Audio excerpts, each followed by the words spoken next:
வணக்கம். இன்றைக்கி பாருங்கள், நம்ம மாடி தோட்டத்தில் ரோஸ் செடிக்கு வந்து உரம் இது முட்டை ஓட்டுருக்கு பார்த்திங்களா. நம்ம ஆம்லேட் போட்டாலும் சரி, முட்டையை வேக வச்ச காற்றுக்கு பறக்குது, வேக வச்சாலும் சரி, அது நல்லா கழுவிட்டு கழுவாமல் வச்சோம்னா அது பிசு பிசுன்னு இருக்கும் பாருங்கள்.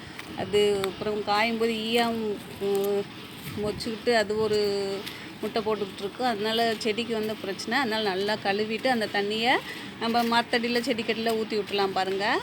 இப்போ பாருங்கள், மண்ணை வந்து லேசாக கிளறிட்டு ஒரு ஸ்பூன் எவ்வளோ நம்ம கொடுக்குறோமோ வாரத்துக்கு ஒரு தடவை கொடுக்கலாம்.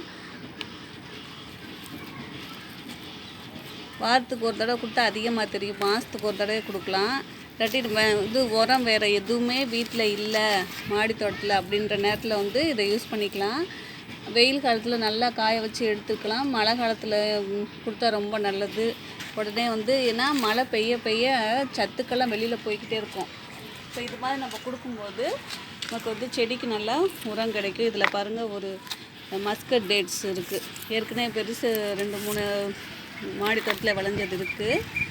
இதுக்கு வந்து நம்ம டெய்லி தண்ணி ஊற்றுறதுனால ஹார்டாயிரும். அப்பப்போ நம்ம கிளறி விடணும். இந்த மோட்டரை போட்டு விட்டு அந்த வேலை பார்க்கும்போது இந்த வேலை சேர்த்து பார்த்துட்டு போயிடுவேன் நான். மோட்டார் ஓடுது பாருங்கள். அந்த இவ்வளோதான். சும்மா நின்றுட்டுருக்க நேரத்தில் ஒரு வேலை செய்யலாம் பார்த்தீங்களா. நமக்கும் செடிக்கும் நிறையா பூ கிடைக்கும் செடியில். அதனால் அந்த வேலையும் சேர்த்து செஞ்சுருவேன்.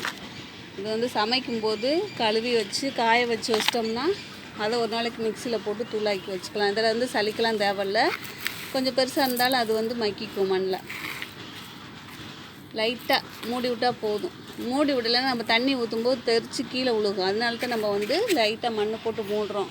மூடாமல் மேலாவில் போட்டு விடலாம். சத்துக்கள் வந்து செடிக்கு போகுங்க. ரோஸ் செடிக்கு மட்டும் இல்லை, எல்லா செடிக்குமே இந்த முட்டை ஓடு கொடுக்கலாம். அப்படியே கொடுத்தோம்னாக்க வந்து அது மக்கிறதுக்கு நாளாகும். அதனால நம்ம வந்து பொடி பண்ணி கொடுக்குறோங்க. பாய்ங்க.